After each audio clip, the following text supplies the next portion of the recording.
Imagine um homem preso em uma cela fria e úmida, acorrentado, esperando por seu julgamento. Ele poderia estar desesperado, mas em vez disso, ele escreve uma carta que mudaria a história do cristianismo. Uma carta cheia de mistérios, revelações e um chamado à plenitude de Cristo. Mas o que essa carta realmente dizia? E por que ela é tão poderosa até hoje? Hoje, vamos explorar a grandiosa história da carta aos Efésios e descobrir como ela pode transformar a sua vida. Antes de explorarmos essa história incrível, aproveite e se inscreva no canal. Assim, você não perde nenhum conteúdo como esse e continua crescendo na fé. Agora, vamos lá. No primeiro século, o Império Romano exercia um domínio absoluto sobre boa parte do mundo conhecido. A Pax Romana, um período de relativa estabilidade imposto por Roma, proporcionava rotas seguras para o comércio e a circulação de ideias. Entre as muitas cidades florescentes sob esse império, Éfeso se destacava como um dos principais centros urbanos da Ásia Menor. Localizada na atual Turquia, era um polo comercial vital, abrigando um dos maiores portos da região e conectando diversas rotas terrestres que levavam ao interior do continente. Mas além de sua importância econômica, Éfeso era um centro religioso e espiritual. Seu templo dedicado à deusa Diana, também chamada de Ártemis, era uma das 7 maravilhas do mundo antigo e atraía peregrinos de todas as partes. Atos dos Apóstolos, capítulo 19, versículo 27. A cidade possuía uma atmosfera carregada de paganismo. Os sacerdotes do templo de Diana acumulavam grandes riquezas através da venda de amuletos e imagens da deusa, enquanto magos e praticantes de feitiçaria prometiam poder e conhecimento oculto aos que buscavam suas artes. A idolatria estava profundamente enraizada na cultura efésia, tornando-se não apenas um aspecto religioso, mas também um negócio altamente lucrativo. Essa influência espiritual corrompia até mesmo a moral da sociedade, onde imoralidade sexual, exploração e injustiça social eram normalizadas. Nesse cenário, qualquer mensagem que desafiasse a adoração a Diana representava uma ameaça direta à economia e à cultura da cidade. Além da idolatria, Éfeso também era marcada por uma diversidade de filosofias e religiões orientais. Gregos, romanos, judeus e povos de outras regiões conviviam ali, trazendo consigo crenças e práticas variadas. Os judeus, apesar de terem sinagogas estabelecidas na cidade, eram uma minoria, e seu monoteísmo contrastava fortemente com a religiosidade politeísta dominante. Esse era o ambiente onde o cristianismo tentaria se estabelecer, enfrentando tanto a oposição dos pagãos quanto a resistência de alguns judeus que rejeitavam a mensagem de Cristo. A localização estratégica de Éfeso fazia dela um lugar crucial para a expansão do Evangelho. Qualquer mensagem que ganhasse força ali poderia se espalhar rapidamente por toda a Ásia Menor. Mas plantar a semente do cristianismo nesse solo espiritualmente hostil exigiria coragem, fé e um agir poderoso de Deus. Foi nesse contexto que o apóstolo Paulo, o maior missionário da igreja primitiva, chegaria à cidade anos mais tarde, iniciando um dos ministérios mais impactantes da história. Mal sabia Éfeso que estava prestes a ser sacudida por um avivamento que desafiaria os alicerces de sua idolatria e transformaria para sempre a vida de muitos de seus habitantes. Paulo chegou a Éfeso pela primeira vez durante sua segunda viagem missionária, acompanhado por Priscila e Áquila, um casal de judeus cristãos que ele havia conhecido em Corinto. Apesar do potencial da cidade como campo missionário, sua estadia foi breve. Ele visitou a sinagoga judaica local e apresentou a mensagem do Evangelho, causando grande interesse entre os ouvintes. Os judeus dali pediram que ele ficasse mais tempo Mas Paulo precisava seguir viagem para Jerusalém, onde pretendia participar de uma festividade religiosa. Antes de partir, porém, deixou Priscila e Áquila em Éfeso, encarregando-os de continuar a obra que havia iniciado. Atos dos Apóstolos, capítulo 18, versículo 19. Enquanto Paulo estava ausente, um jovem pregador chamado Apolo chegou a Éfeso.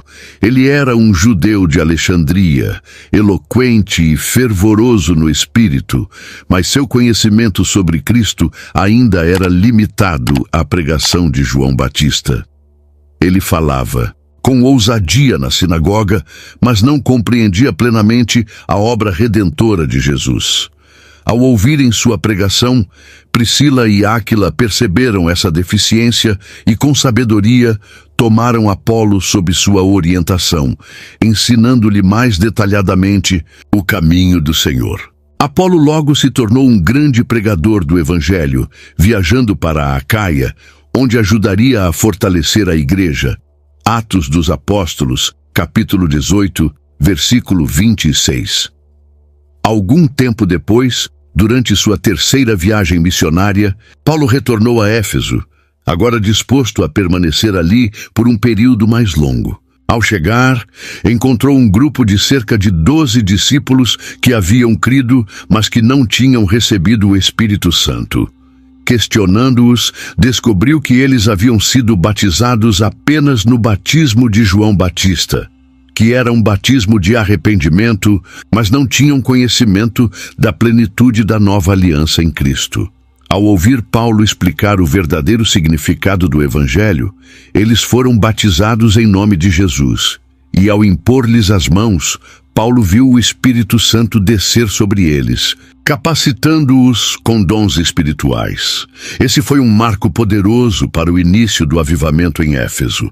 A partir desse momento, Paulo começou a pregar com ousadia na sinagoga, debatendo com os judeus e anunciando que Jesus era o Messias prometido.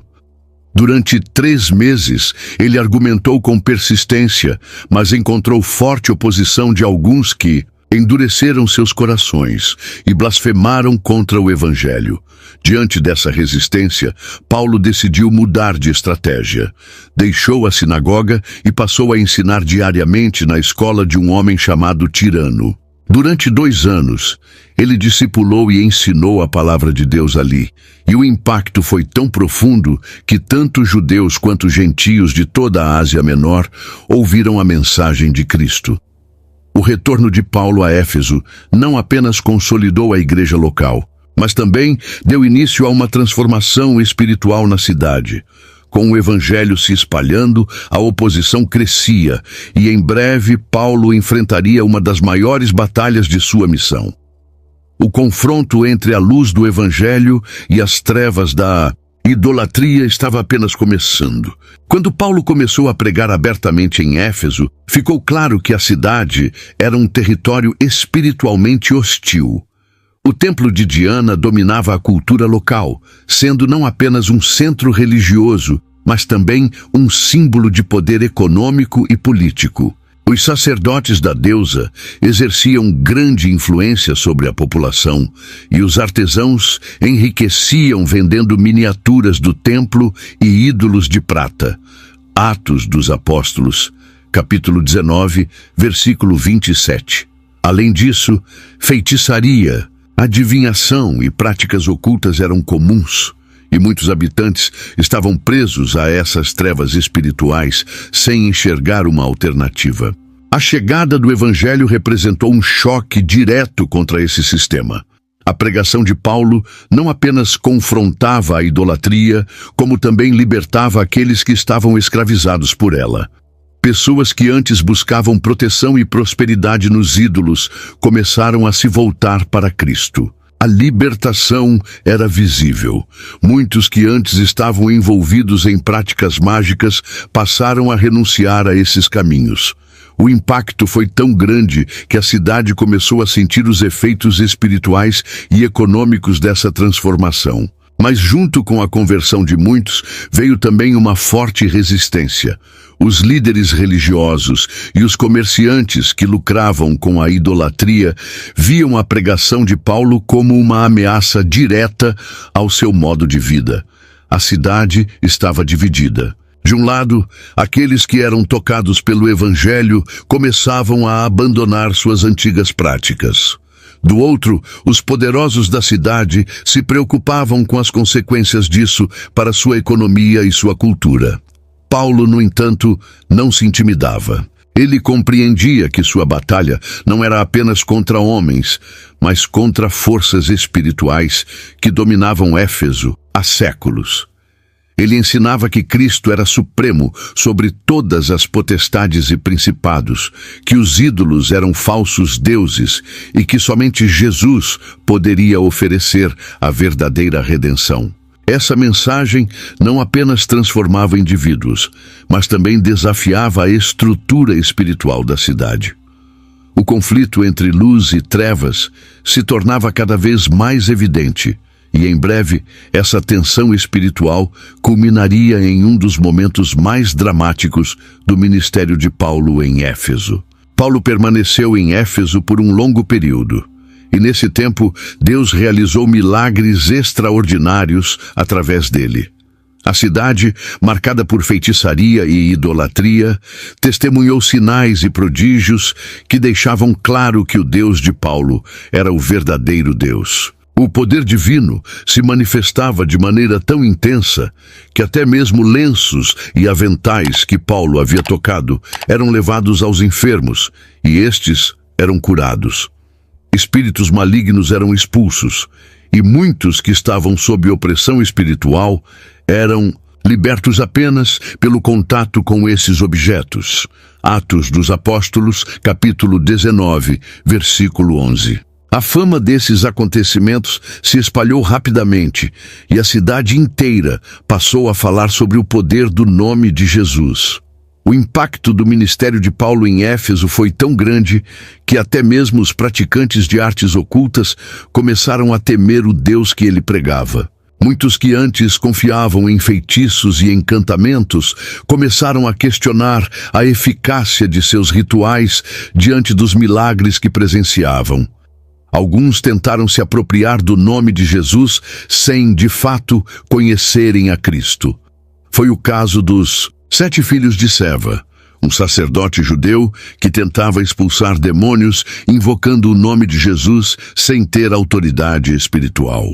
Em uma de suas tentativas, um espírito maligno respondeu: "Conheço Jesus e sei quem é Paulo, mas vós quem sois?" O homem possesso então saltou sobre eles com violência, ferindo-os gravemente e forçando-os a fugir desnudos e humilhados. Esse episódio gerou grande temor na cidade e fez com que muitos reconhecessem que Jesus não era um nome a ser usado como fórmula mágica, mas sim o nome do Filho de Deus. Diante do que estava acontecendo, muitos dos que antes praticavam feitiçaria passaram a se arrepender de suas obras. Pessoas que tinham vivido anos mergulhadas em ocultismo decidiram abandonar definitivamente esse caminho. Como um ato público de renúncia, trouxeram seus livros de magia e os queimaram diante de todos. O valor desses livros era imenso, equivalente a 50.000 moedas de prata, uma quantia astronômica para a época. Esse sacrifício financeiro mostrava o nível de comprometimento daqueles novos convertidos. Eles não apenas criam no Evangelho, mas estavam dispostos a pagar um preço alto para viver de acordo com a verdade. A cidade de Éfeso estava em ebulição. O Evangelho avançava de maneira impressionante, e as trevas que por séculos haviam dominado a região estavam sendo dissipadas pela luz de Cristo. Cada vez mais pessoas abandonavam os ídolos e se voltavam para Deus. A transformação era visível não apenas na vida das pessoas, mas no próprio ambiente espiritual da cidade. Algo que parecia impossível estava acontecendo. A fortaleza da idolatria estava desmoronando. Mas enquanto o reino de Deus avançava, o inimigo não ficava inerte. Os milagres e conversões começaram a gerar descontentamento entre aqueles que lucravam com a idolatria. A mensagem de Paulo não apenas ameaçava as crenças tradicionais, mas também colocava em risco a economia local. O crescimento da igreja em Éfeso estava prestes a desencadear uma grande revolta. O crescimento da igreja em Éfeso trouxe consigo uma consequência inevitável: a decadência do comércio de idolatria. Os artesãos que fabricavam estátuas de prata da deusa Diana começaram a perceber que suas vendas estavam caindo drasticamente. O principal responsável por essa crise era Paulo, que pregava que os deuses feitos por mãos humanas não são deuses de verdade. O temor se espalhou entre os artífices, pois, se o cristianismo continuasse crescendo, seu meio de sustento desapareceria. Atos dos Apóstolos, capítulo 19, versículo 26. Diante dessa ameaça, um próspero ourives chamado Demétrio organizou uma reunião com os outros artesãos para discutir o problema e incitá-los à revolta contra Paulo e seus companheiros. A indignação rapidamente se transformou em fúria. Os artífices, inflamados pelas palavras de Demétrio, começaram a espalhar sua revolta pela cidade. Em pouco tempo, uma multidão ensandecida tomou as ruas de Éfeso, gritando em defesa da honra da deusa Diana. A revolta logo atingiu proporções incontroláveis. Os seguidores de Paulo, Gaio e Aristarco foram agarrados e arrastados até o teatro da cidade, um imenso anfiteatro que comportava milhares de pessoas. Lá, a multidão gritava freneticamente, exaltando Diana e amaldiçoando os cristãos. O engaus se instalou e a cidade inteira parecia à beira de uma grande tragédia. Paulo, ao saber do que estava acontecendo, quis se dirigir ao teatro para falar à multidão e tentar acalmar os ânimos. No entanto, seus amigos o impediram, temendo que ele fosse linchado pela multidão enfurecida. Até mesmo algumas autoridades romanas que simpatizavam com Paulo lhe enviaram mensagens, pedindo que ele não se expusesse ao perigo. Diante da situação, Paulo foi forçado a permanecer escondido enquanto o tumulto se desenrolava. A tensão era enorme e o destino de seus companheiros estava nas mãos de uma multidão cega pela ira e pela devoção a Diana. Durante 2 horas, a turba gritou sem parar: "Grande é Diana dos Efésios!" O teatro inteiro tremia com os brados da multidão e a violência iminente pairava no ar. Mas então, um alto funcionário da cidade interveio, pedindo silêncio e lembrando a todos que estavam colocando Éfeso em risco de punição por parte de Roma. Ele argumentou que se Paulo tivesse cometido algum crime, que fosse julgado pelos tribunais adequados e não por um linchamento público. Suas palavras trouxeram um momento de reflexão, e aos poucos a multidão começou a se dispersar. O tumulto, embora contido, deixou claro que a permanência de Paulo em Éfeso tornava-se cada vez mais perigosa. Ele havia conquistado muitas almas para Cristo, mas também havia se tornado alvo de uma hostilidade crescente. Assim, após algum tempo, ele reuniu os discípulos, despediu-se deles e partiu para a Macedônia. Sua missão em Éfeso estava concluída, mas o impacto do que ele havia feito ali ecoaria por muitos anos. A igreja em Éfeso, embora jovem, havia sido forjada em meio à perseguição e ao confronto com as trevas espirituais. O trabalho de Paulo não apenas estabeleceu uma comunidade de fé, mas também plantou as sementes para algo muito maior. Porém, a história dessa igreja estava longe de terminar. Anos mais tarde, de uma cela em Roma, Paulo voltaria a falar com os efésios. Não com sua voz, mas por meio de uma carta que se tornaria uma das mais profundas e reveladoras da fé cristã. A partida de Paulo de Éfeso não foi apenas uma mudança de rota, foi um adeus carregado de emoção e significado. Embora tivesse deixado a cidade às pressas devido à perseguição, ele nunca deixou de se preocupar com os irmãos que ali ficaram. Durante suas viagens missionárias, Paulo soube que enfrentaria tempos difíceis. O Espírito Santo já lhe revelava que cadeias e tribulações o aguardavam. Mesmo assim, ele decidiu continuar sua jornada e, antes de seguir para Jerusalém, quis fazer uma última parada significativa: encontrar-se com os anciãos da igreja de Éfeso. Atos dos Apóstolos, capítulo 20, versículo 17. Como entrar novamente em Éfeso poderia ser perigoso, Paulo pediu que os líderes da igreja se encontrassem com ele em Mileto, uma cidade próxima. Quando eles chegaram, Paulo, profundamente tocado, fez um discurso memorável. Ele relembrou seu tempo em Éfeso, sua dedicação ao Evangelho e os sofrimentos que enfrentou. Disse que nunca deixou de pregar a verdade, tanto em público quanto em particular, chamando judeus e gentios ao arrependimento. Agora, porém, ele estava sendo levado pelo Espírito Santo a Jerusalém, sem saber exatamente o que o aguardava, exceto que a prisão e as tribulações eram certas. As palavras de Paulo foram diretas e impactantes. Ele alertou os anciãos sobre os perigos que a igreja enfrentaria. Disse que lobos ferozes entrariam no meio do rebanho e que até mesmo entre os próprios cristãos surgiriam falsos mestres para desviar os discípulos da verdade. Ele os exortou a vigiar e a lembrar de seu exemplo. Um ministério dedicado, sem busca por riquezas, mas sustentado pelo trabalho e pela graça do Senhor.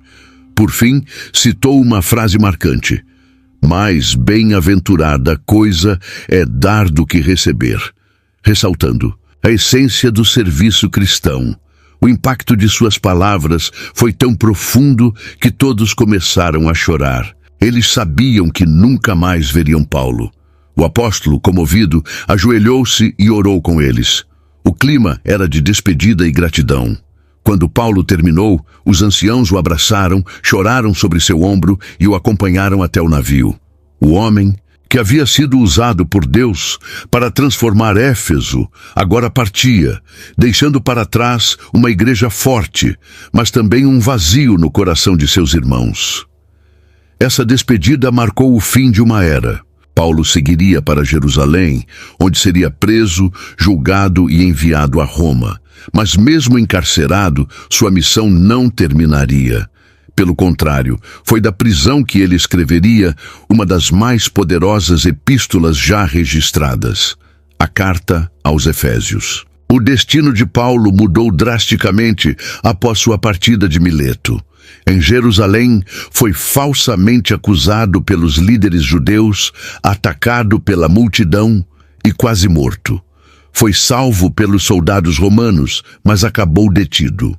Após um longo período de julgamentos e perseguições, ele apelou para César, seu direito como cidadão romano, e foi enviado a Roma para ser julgado. Atos dos Apóstolos, capítulo 28, versículo 16.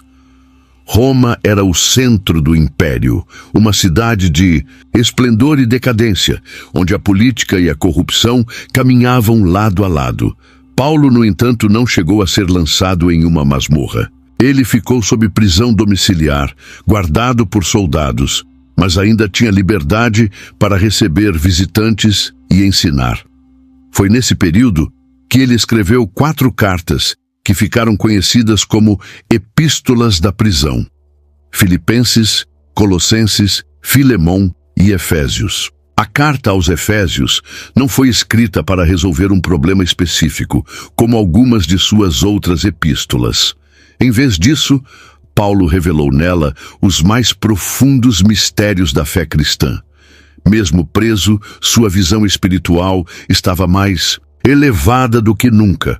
Ele não se via como um prisioneiro de Roma, mas sim prisioneiro de Cristo, alguém cujo sofrimento servia para a glória de Deus. A prisão, em vez de calá-lo, serviu para amplificar sua mensagem. Ele sabia que a igreja de Éfeso enfrentava desafios e precisava ser fortalecida. Por isso, escreveu com a autoridade de alguém que havia vivido tudo aquilo que pregava. Ele queria que os efésios compreendessem a grandiosidade do plano de Deus, sua identidade como igreja e o poder disponível para aqueles que estavam em Cristo. Naquele pequeno cômodo em Roma, com correntes nos pulsos, Paulo escreveu palavras que atravessariam séculos e transformariam milhões de vidas. A carta aos Efésios não era apenas um ensino para uma igreja local. Era uma revelação divina para todo o corpo de Cristo. Logo no início da carta, Paulo deixou claro seu propósito: mostrar aos Efésios a grandiosidade do que significa estar em Cristo. Ele não estava apenas escrevendo para corrigir erros doutrinários ou resolver disputas internas. Ele queria que eles entendessem quem eram em Deus e como isso mudava tudo. Paulo começou a epístola exaltando a soberania de Deus e sua graça. Ele declarou que, antes mesmo da fundação do mundo, Deus já havia escolhido seus filhos para serem santos e irrepreensíveis. Essa verdade mostrava que a salvação não era um acaso, mas parte de um plano eterno. Ele falou sobre a redenção pelo sangue de Cristo, a reconciliação com Deus e o selo do Espírito Santo como garantia da herança celestial. Efésios capítulo 1, versículo 4. A identidade cristã era o coração da mensagem de Paulo. Ele queria que os efésios compreendessem que não eram apenas indivíduos tentando viver uma fé. Eles eram filhos de Deus, membros de um corpo espiritual, herdeiros das promessas divinas. Não importava se antes eram judeus ou gentios, escravos ou livres, em Cristo todos eram um só. Paulo também revelou algo poderoso. A vida cristã não era apenas sobre perdão e salvação, mas sobre crescimento espiritual. Deus não chamava seu povo apenas para ser salvo, mas para viver a plenitude de Cristo. Isso significava amadurecer na fé, abandonar as velhas naturezas e caminhar em santidade. Essa visão elevada da identidade cristã foi um divisor de águas para os efésios. Eles não eram mais escravos de ídolos ou vítimas do destino. Eram um povo santo, separado para Deus, destinados a viver de maneira digna da vocação que receberam. Com essa base firmada, Paulo continuaria na carta a mostrar como essa identidade deveria impactar todas as áreas da vida. E à medida que avançamos no texto, descobrimos que a carta não era apenas um ensinamento para os efésios, mas para todos aqueles que buscavam viver a plenitude de Cristo. Ao longo da história bíblica, Deus revelou o seu plano progressivamente. No Antigo Testamento, ele escolheu Israel como seu povo, separando-o das nações para cumprir um propósito redentor. No entanto, havia um mistério ainda não totalmente compreendido: como Deus reuniria judeus e gentios em um só povo, sem distinção. Esse mistério foi plenamente revelado na carta aos Efésios, onde Paulo anunciou que, por meio de Cristo, Deus estava unindo todas as pessoas em um só corpo espiritual, a Igreja. Efésios capítulo 3, versículo 6. Para os judeus, essa ideia era difícil de aceitar. Durante séculos, eles se viam como o povo exclusivo de Deus, separados dos gentios pelas leis e pelos mandamentos. Já os gentios, por sua vez, estavam acostumados a serem vistos como estrangeiros, indignos das promessas divinas. Mas Paulo declarou algo revolucionário. Em Cristo não havia mais barreiras. Judeus e gentios agora compartilhavam a mesma herança, a mesma promessa e o mesmo espírito. O muro de separação havia sido derrubado, e o novo templo de Deus não. Era mais um edifício físico, mas um povo espiritual, edificado sobre Cristo. Essa revelação era tão impactante que Paulo a chamou de o mistério oculto desde os séculos. Deus, em sua sabedoria, havia guardado esse plano até que Cristo viesse ao mundo e, por meio de sua cruz, reconciliasse todos os povos. Essa nova realidade transformava completamente o conceito de fé. O que antes era restrito a uma nação, agora se estendia a todas as tribos, línguas e nações. A igreja, portanto, não era uma organização humana, mas um organismo vivo, sustentado pelo Espírito Santo. Paulo enfatizou que os cristãos não eram apenas indivíduos buscando a Deus isoladamente, mas membros uns dos outros, unidos pelo mesmo sangue redentor. Esse entendimento mudou a forma como os primeiros cristãos viviam e como a fé foi espalhada pelo mundo. O mistério da igreja era uma prova da infinita sabedoria de Deus. Ele estava criando um povo que não era definido por fronteiras geográficas ou culturais, mas pela fé no Filho de Deus. Esse novo povo teria uma missão clara: ser a manifestação visível do reino de Deus na terra. Após revelar o mistério da igreja, Paulo enfatizou uma verdade essencial. A unidade entre os cristãos era a base para que a igreja cumprisse sua missão. Ele começou o capítulo 4 de sua carta com um forte apelo para que os efésios vivessem de forma digna dessa vocação, preservando a paz e a harmonia entre os irmãos. Efésios, capítulo 4, versículo 3. Para Paulo, essa unidade não era algo opcional ou superficial. Era um reflexo da própria natureza de Deus. Assim como existe um só Deus, um só Senhor e um só Espírito, também deveria haver um só corpo, uma só fé e um só batismo. Essa verdade mostrava que a igreja não poderia ser dividida por disputas ou egoísmo. A comunhão entre os crentes era essencial para que o mundo enxergasse a glória de Deus. No entanto, essa unidade não significava uniformidade. Paulo deixou claro que Deus concedeu dons diferentes a cada membro da igreja. Alguns foram chamados para ser apóstolos, outros profetas, outros evangelistas, pastores e mestres. Esses dons não eram para a exaltação pessoal, mas para a edificação do corpo de Cristo.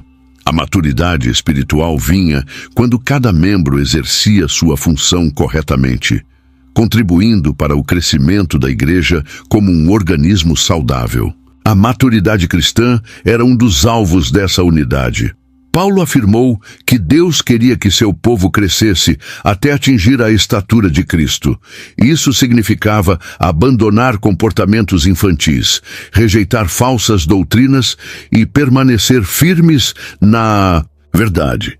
Um cristão maduro não era facilmente enganado por ventos de ensinamentos enganosos, mas permanecia enraizado na palavra. Essa visão de unidade foi um desafio para a igreja primitiva, assim como continua sendo para a igreja moderna. O verdadeiro cristianismo não se baseia em divisões denominacionais ou diferenças culturais, mas na plena unidade em Cristo. Quando os cristãos vivem em harmonia, o mundo vê o reflexo do amor de Deus. A transformação que Paulo ensinava não era apenas teórica, ela deveria ser visível na vida diária. Ele comparou a vida cristã a um ato de despir-se da velha natureza e vestir-se da nova. Os efésios eram chamados a abandonar o velho homem, marcado pelo pecado, mentira, ira e imoralidade, e a se revestir do novo homem, criado segundo a justiça e santidade de Deus. Efésios capítulo 4, versículo 24. Essa nova natureza não era simplesmente um conjunto de regras religiosas. Era uma mudança profunda no caráter, fruto da obra do Espírito Santo. Paulo exortou os efésios a falarem a verdade, a controlarem suas emoções e a viverem em amor. O cristão não deveria roubar, mas trabalhar honestamente. Não deveria usar palavras destrutivas, mas palavras que edificam. Não deveria ceder à amargura e ao ódio, mas perdoar, assim como Cristo os perdoou. A mudança não era apenas externa, mas interna. Paulo deixou claro que a antiga forma de viver estava corrompida pelos desejos enganosos e que a renovação da mente era essencial. A verdadeira conversão acontecia quando a mentalidade era transformada e alinhada com a vontade de Deus. Isso significava não apenas evitar o pecado, mas desejar aquilo que era puro e santo. Esse ensinamento era particularmente importante para os efésios, que viviam em uma cidade onde a imoralidade era normalizada.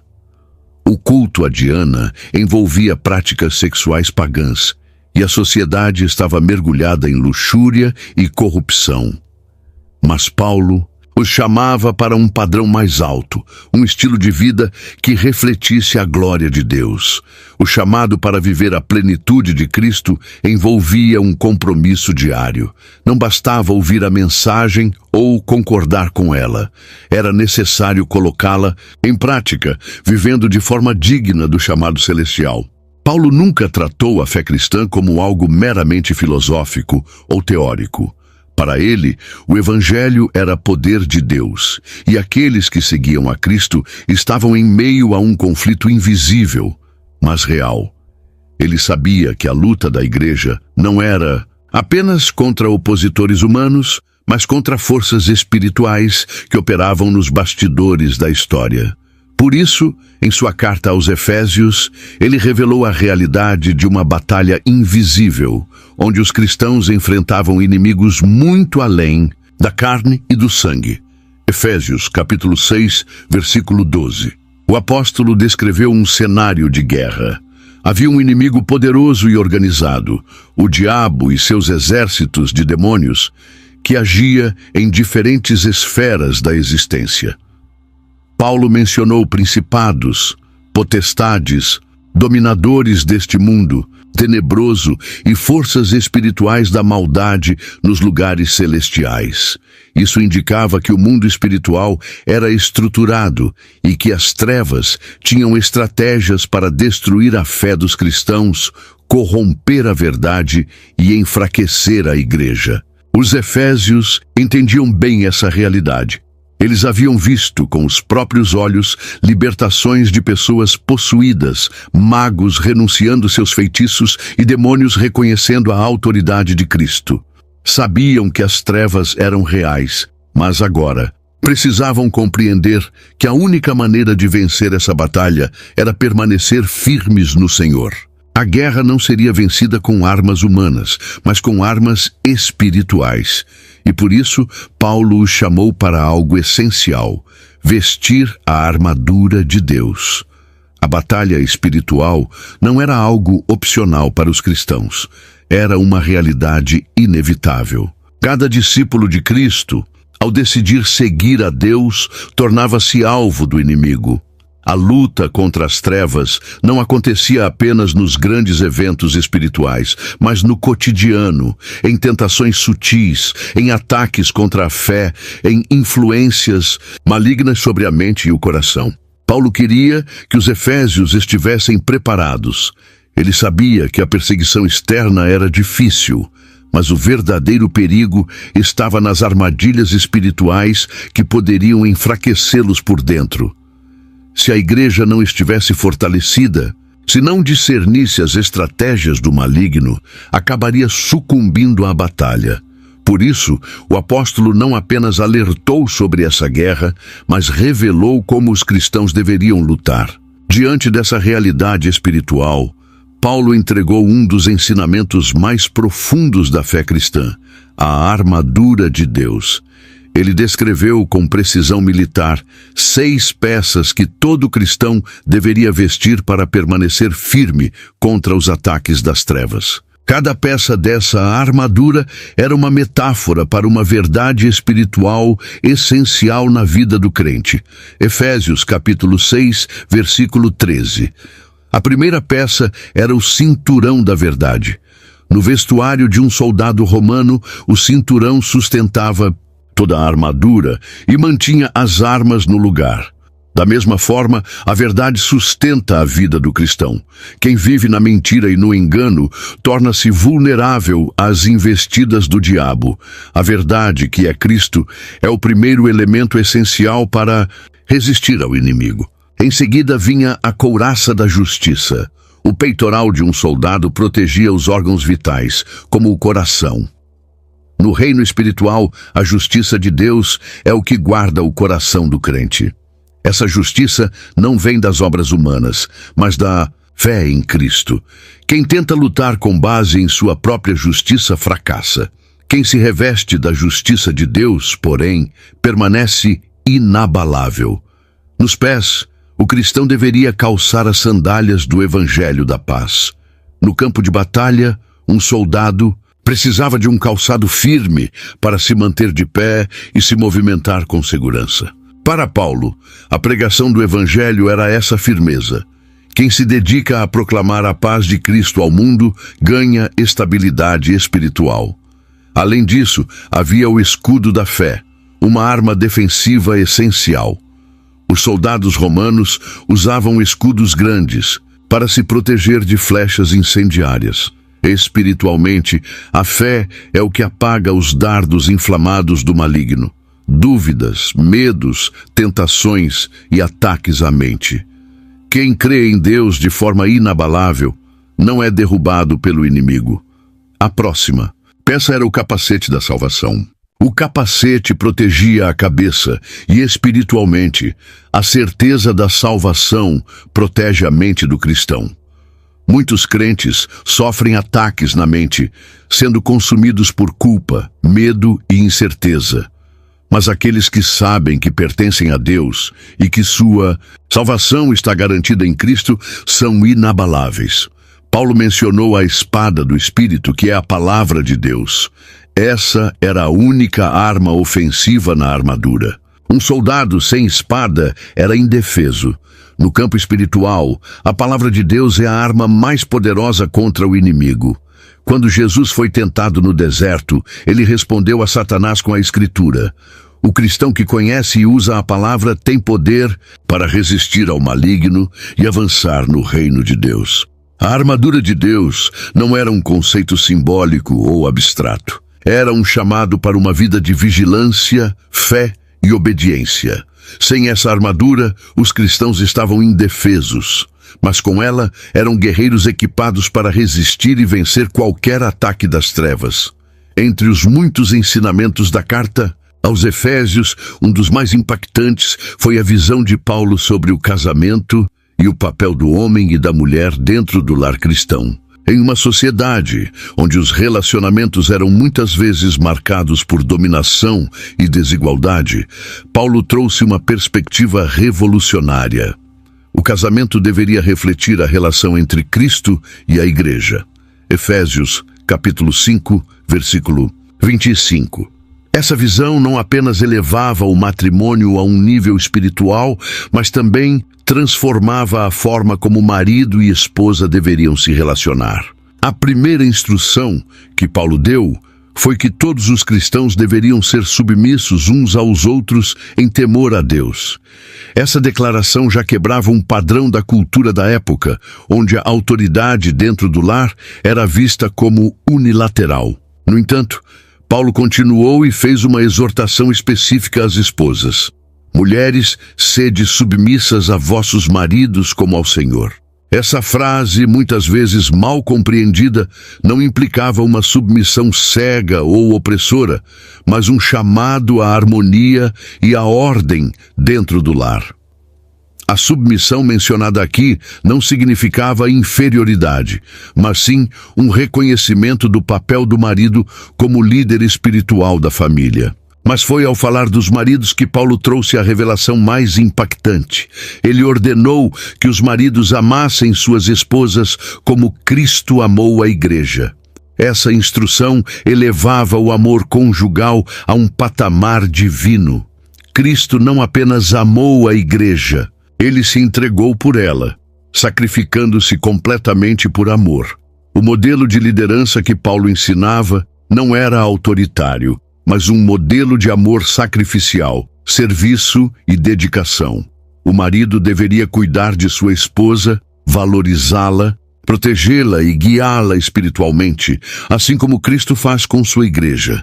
Além disso, Paulo afirmou que o casamento cristão era um mistério profundo que refletia a união entre Cristo e a igreja. Assim como Cristo e a igreja são um só corpo, marido e esposa também deveriam ser um só. Isso significava que o casamento ia além de um contrato social. Ele era um símbolo vivo da redenção, uma representação visível do amor de Deus pelo seu povo. Essa visão transformava completamente o sentido do matrimônio, tornando-o uma aliança espiritual inquebrável. Paulo concluiu seu ensinamento com um princípio poderoso. O marido deve amar sua esposa como ama a si mesmo, e a esposa deve respeitar seu marido. O amor e o respeito eram os dois pilares essenciais para um casamento saudável. Se o marido amasse sua esposa com o amor de Cristo e a esposa respeitasse seu marido com reverência, ambos experimentariam um relacionamento marcado por plenitude, unidade e crescimento espiritual. Dessa forma, Paulo estabeleceu um modelo de casamento que não era baseado em cultura ou tradição, mas na própria natureza de Deus. O lar cristão deveria ser um reflexo da graça, do amor e da comunhão divina, impactando não apenas os cônjuges, mas também as futuras gerações. No mundo do primeiro século, a escravidão era uma realidade comum. Em cidades como Éfeso, milhares de pessoas viviam como servos, trabalhando nas casas de seus senhores. No entanto, quando o cristianismo começou a se espalhar, algo inédito aconteceu. Escravos e senhores começaram a se sentar lado a lado nas igrejas, adorando ao mesmo Deus. Essa nova realidade criou um desafio. Como deveriam ser os relacionamentos dentro da comunidade cristã, onde não havia mais distinção entre judeus e gentios, livres e escravos? Paulo abordou essa questão de forma revolucionária. Ele não incitou rebelião contra o sistema escravagista da época, mas também não o aprovou. Em vez disso, ele trouxe uma verdade que mudaria a estrutura social da igreja. O evangelho transcende qualquer posição social. Efésios, capítulo 6, versículo 9. Primeiramente, Paulo instruiu os servos a servirem seus senhores como ao próprio Cristo. Isso significava que seu trabalho deveria ser feito com sinceridade, dedicação e integridade, não apenas para agradar aos homens, mas como uma oferta ao Senhor. Essa abordagem dava dignidade ao servo e mostrava que, diante de Deus, seu serviço tinha valor eterno. No entanto, a maior transformação veio na instrução aos senhores. Paulo ordenou que eles tratassem seus servos com justiça, sem ameaças, lembrando-se de que também tinham um Senhor nos céus. Isso era algo radical. No mundo romano, um senhor tinha autoridade absoluta sobre seus escravos e podia puni-los severamente sem consequências. Mas Paulo estava dizendo que os senhores também eram servos de Cristo e deveriam tratar seus empregados com bondade e respeito. Essa mensagem mudou tudo. Ao invés de um sistema baseado no medo e na opressão, Paulo introduziu o princípio da irmandade cristã, onde todos eram iguais diante de Deus. Um senhor cristão não poderia mais ver seu servo como um objeto, mas como um irmão em Cristo. Isso plantou as sementes para a futura abolição da escravidão dentro do cristianismo. O que Paulo ensinou em Efésios não era apenas uma reforma social, mas uma transformação espiritual. Quando o evangelho entra em uma sociedade, ele não apenas muda leis, ele muda corações. E quando corações são transformados, a justiça e a dignidade se tornam inevitáveis. Após revelar a realidade da batalha espiritual e a necessidade de vestir a armadura de Deus, Paulo acrescentou um elemento essencial para a vida cristã: a oração. Ele sabia que, por mais forte que fosse a armadura, um soldado sem comunicação com seu comandante não poderia vencer a guerra. Assim, concluiu sua instrução sobre a batalha espiritual com um chamado claro: orai em todo o tempo, com toda oração e súplica no Espírito. Efésios capítulo 6, versículo 18. Para Paulo, a oração não era apenas um ato religioso ou uma formalidade, mas a linha de frente na guerra espiritual. Os efésios viviam em uma cidade dominada por forças ocultas e precisavam estar espiritualmente vigilantes. A oração não era apenas um pedido de bênçãos, mas um posicionamento no reino de Deus, um clamor que fortalecia os santos e frustrava os planos do maligno. Ele também destacou que a oração deveria ser constante e intensa. O termo orar, em todo o tempo, indicava que o cristão deveria estar sempre em comunhão com Deus, independente das circunstâncias. A vigilância era necessária, pois o inimigo não descansava. A guerra não era vencida apenas com palavras, mas com súplicas fervorosas, cheias do Espírito Santo. Além disso, Paulo pediu especificamente que os efésios orassem por ele. Mesmo sendo um gigante espiritual, ele reconhecia sua necessidade da intercessão dos irmãos. Ele não pediu por livramento da prisão ou por conforto, mas para que tivesse ousadia para continuar anunciando o mistério do Evangelho. Isso mostrava que a prioridade de Paulo não era sua própria segurança, mas a expansão do reino de Deus. Essa exortação final era um lembrete de que a vida cristã não é passiva. Não basta apenas vestir a armadura, é preciso lutar. A oração é o fôlego da alma do guerreiro de Deus, a força invisível que move montanhas e destrói fortalezas espirituais. Com essa mensagem, Paulo não apenas fortaleceu os efésios, mas também nos deixou um princípio eterno. Sem oração, não há vitória. Sem vigilância, não há permanência na fé. E sem comunhão com Deus, não há força para resistir às trevas. A epístola de Paulo não foi apenas um ensinamento para um grupo específico de cristãos. Ela moldou o destino da igreja em Éfeso. Após receber essa carta, os efésios foram fortalecidos na fé e se tornaram uma das igrejas mais influentes da Ásia Menor. Durante décadas, a cidade que antes era um centro de idolatria e ocultismo se tornou um dos maiores polos cristãos do mundo antigo. Os ensinamentos de Paulo ecoaram por gerações. Líderes da igreja, como Timóteo e o próprio apóstolo João, passaram a cuidar da comunidade cristã de Éfeso. A cidade se tornou um farol do evangelho em meio à escuridão do Império Romano. Mesmo sob perseguições severas, os cristãos efésios permaneceram firmes na fé, enfrentando com coragem as adversidades. Anos mais tarde, Jesus Cristo enviaria uma mensagem especial à igreja de Éfeso por meio do apóstolo João, registrada no livro do Apocalipse. Ele elogiou a perseverança dos efésios, sua resistência contra falsos mestres e sua fidelidade à doutrina. No entanto, também fez uma advertência séria. Eles haviam abandonado o primeiro amor. Apocalipse, capítulo 2, versículo 4. Essa exortação revelava uma grande lição espiritual. Uma igreja pode ser forte em conhecimento, resistente à heresia e ativa em boas obras, mas se perder o fervor do amor por Cristo, corre o risco de se tornar fria e mecânica. O amor era a essência do Evangelho, e Jesus os chamou ao arrependimento para que voltassem à paixão inicial de sua fé. Apesar desse alerta, a igreja de Éfeso permaneceu como um pilar do cristianismo por séculos. Os cristãos ali formaram uma base sólida para a expansão do Evangelho em toda a Ásia Menor.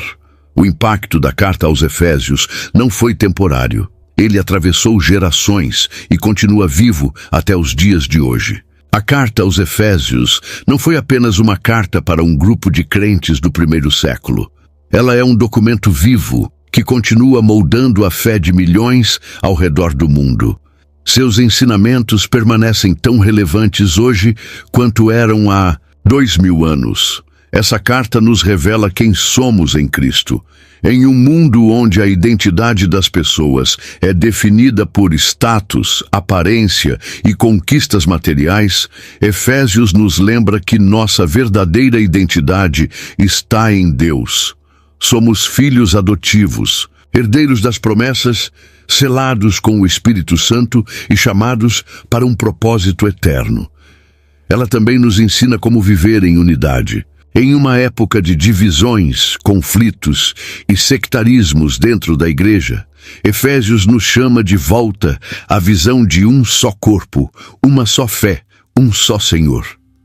A igreja não é um conjunto de denominações, mas um organismo vivo, onde cada membro tem um papel essencial. Além disso, Efésios nos equipa para a batalha espiritual. Vivemos em tempos de intensos ataques contra a fé, mas essa carta nos mostra que Deus já nos deu tudo o que precisamos para resistir. Com a armadura de Deus, com a oração constante e com uma vida fundamentada na verdade, podemos permanecer firmes até o fim. E, acima de tudo, essa carta nos ensina sobre o amor de Cristo. Um amor que nos redimiu, que nos uniu como igreja, que nos transformou e que nos capacita a viver de maneira digna do chamado celestial. Esse amor é o centro da nossa fé e é ele que nos mantém ligados ao nosso Senhor. A carta aos Efésios começou como um pergaminho escrito por um prisioneiro em Roma, mas se tornou um farol para todas as gerações de cristãos. Suas palavras ecoam através dos séculos, chamando cada um de nós para viver a plenitude de Cristo. O chamado dessa carta ainda ressoa. Quem você é em Cristo? Você vive como parte do corpo de Cristo? Você está preparado para a batalha espiritual? Você tem buscado a plenitude do amor de Deus? O tempo passa, mas a mensagem de Efésios nunca envelhece. A carta continua viva, transformando vidas, fortalecendo a igreja e nos chamando a viver em santidade, em amor e em poder, pois aquele que nos chamou é fiel e seu reino jamais terá fim.